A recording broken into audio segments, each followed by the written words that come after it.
विद्यार्थियों, आज चर्चा करते हैं हिंदी साहित्य के आधुनिक काल का इतिहास।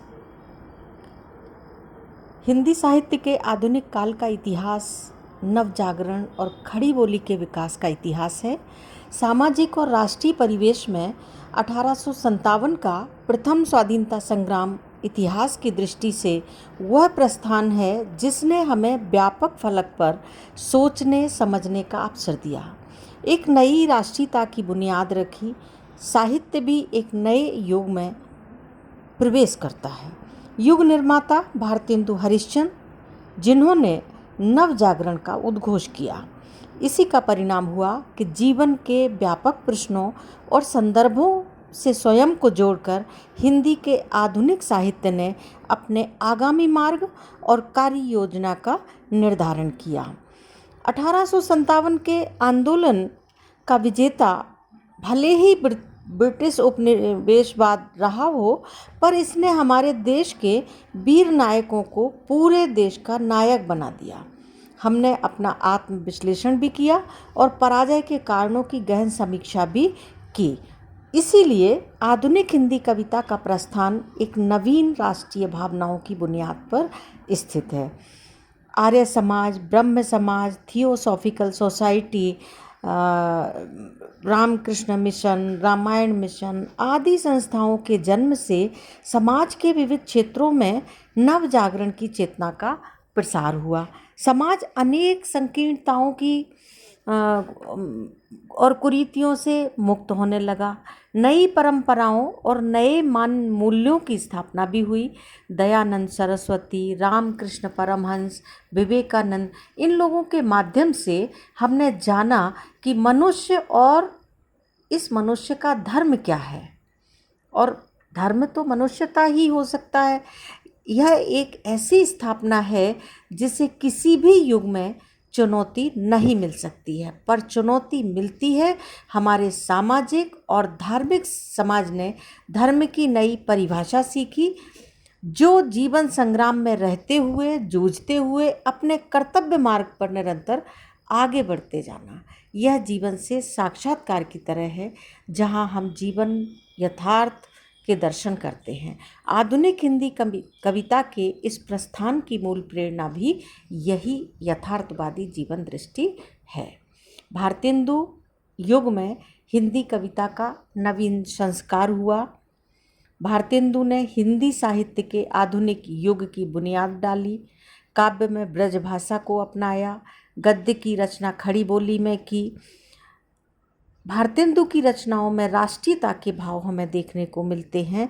जब देश में अंग्रेजी शासन था, देश की दुर्दशा भयावह थी, ऐसे समय में अपनी भाषा, अपने देश, अपना धर्म और स्वाभिमान के लिए प्रेम का आह्वान करने वाले भारतेंदु हरिश्चंद्र जी ने सामाजिक कुरीतियों से मुक्त होने की हमें प्रेरणा दी है।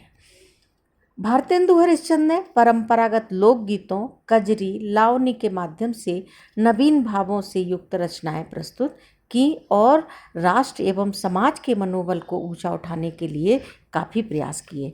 भारतेंदु युग के रचनाकारों में बद्री नारायण चौधरी, प्रेमघन, अंबिका दत्त व्यास, प्रताप नारायण मिश्र, ठाकुर जगमोहन सिंह, राधा कृष्ण दास आदि रचनाओं ने इस युग की रचनाशीलता को सशक्त बनाने में अपना भरपूर योगदान दिया। इसके बाद द्विवेदी युग के साहित्य को हम देखते हैं। आचार्य महावीर प्रसाद द्विवेदी जी के तेजस्वी व्यक्तित्व ने साहित्य के मानदंड का आधार जीवन की नैतिकता को माना। इस समय राष्ट्रीय स्वाधीनता आंदोलन निरंतर तीव्र होता जा रहा था। भारतीय राष्ट्रीय कांग्रेस की स्थापना हो चुकी थी। समाज में जागृति की एक लहर जन्म ले चुकी थी। सरस्वती पत्रिका के माध्यम से आचार्य महावीर प्रसाद द्विवेदी जी ने साहित्य की रचनात्मक प्रवृत्तियों को एक नई गति दी।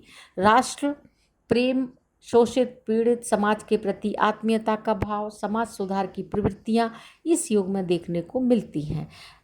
इस युग में महावीर प्रसाद द्विवेदी जी ने उपेक्षित पात्रों को समाज के सम्मुख लाने के लिए और नए नए विषयों को साहित्यकारों के सम्मुख रखा, जिससे साहित्य के क्षेत्र में व्यापकता आई। मैथिली शरण गुप्त जी की कविता इसका उदाहरण है। अयोध्या सिंह उपाध्याय, हरिओद ठाकुर, गोपाल चरण सिंह नेपाली, गया प्रसाद शुक्ल, स्नेही जी, इन सभी ने, लोचन प्रसाद पांडे, गिरिधर शर्मा, रामचरित उपाध्याय, नाथूराम शर्मा, शंकर, रूप नारायण पांडे, लाला भगवान दीन जैसे रचनाकारों ने इस युग में अपनी रचना धर्मिता से साहित्य को संपन्न किया।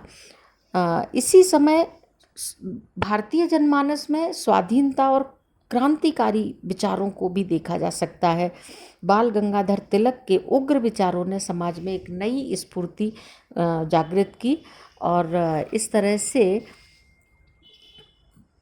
धर्म, संस्कृति, भाषा, आचार विचार के क्षेत्र से संघर्ष के क्षेत्र भी बनते दिखाई देने लगे।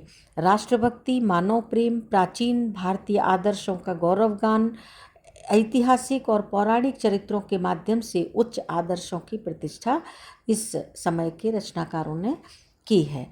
अब इसके बाद छायावाद युग। छायावाद युग की कविता समाज के स्थान पर व्यक्ति को प्रमुख मानती है।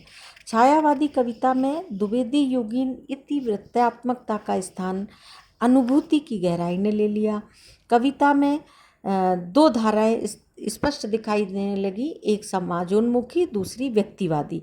समाजोन्मुखी भावनाओं से युक्त कविताएं राष्ट्रीय भावों से उत्प्रोत स्वाधीनता आंदोलन के किसी न किसी रूप को दिखाने वाली, इनमें से प्रमुख हैं मैथिली शरण गुप्त, माखनलाल चतुर्वेदी, बालकृष्ण शर्मा नवीन, सुभद्रा कुमारी चौहान, रामधारी सिंह दिनकर का नाम सम्मान के साथ लिया जा सकता है। और व्यक्तिवादी चेतना के कवियों ने आत्मचेतना को स्वीकार किया। आत्मनिष्ठता ही इनकी कविता का आधार बनी। निजी सुख दुख को लेकर के कविताएं रची गईं। महात्मा गांधी का योगदान राष्ट्रीय स्वाधीनता आंदोलन में सर्वोपरि रहा। गांधी जी ने भारतीय सांस्कृतिक परंपराओं, धर्म साधना, आध्यात्मिक चेतना में गहरी निष्ठा दिखाई। पीड़ित, दलित, शोषित समाज के प्रति गहन आत्मीयता का भाव हमें देखने को मिलता है। और अंग्रेजी सत्ता के विरुद्ध असहयोग आंदोलन के प्रयोग भी इस समय गांधी जी ने किए। निराला और पंत ने निराला, पंत, प्रसाद और महादेवी वर्मा ये छायावाद के मूल स्तंभ हैं। इन्होंने मानवतावाद के संदर्भ में नारी जाति की गरिमा की पुनर्स्थापना के प्रयास किए। इसके बाद आप देखिए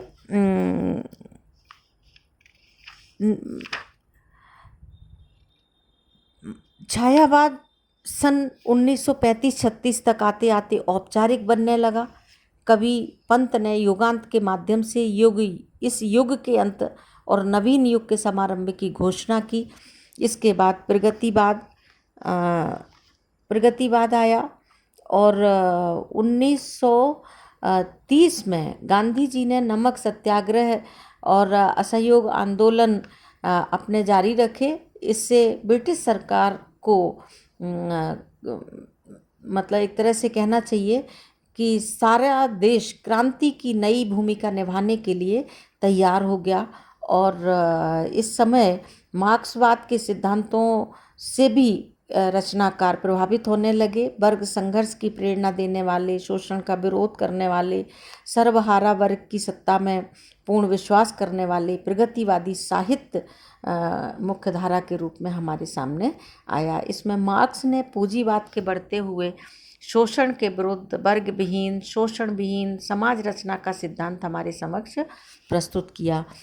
तो इस तरह से पंत जी कहते हैं, यह तो मानव लोक नहीं है, यह है नरक अपरिचित, यह भारत का ग्राम्य सभ्यता संस्कृति से निर्वासित। इस तरह से हमारे साहित्य में प्रगतिवाद के बाद नई कविता, फिर प्रयोगवाद और अकविता, तार सप्तक की रचना प्रकाशन हुआ। दूसरा सप्तक प्रकाशन 1951 में हुआ। इस तरह से तीसरा सप्तक 1959 में प्रकाशित हुआ। कविता के क्षेत्र में काफ़ी प्रयोग इस समय हुए और नई नई संभावनाओं के द्वार खुले। वैश्विक परिदृश्य में हिंदी कविता और अपनी उपस्थिति सार्थक करने में सफल और इस समय के रचनाकारों में आलोक धनवा, कुमार अंबोज, एकांत श्रीवास्तव, अनामिका, नीलेश रघुवंशी आदि प्रमुख हैं।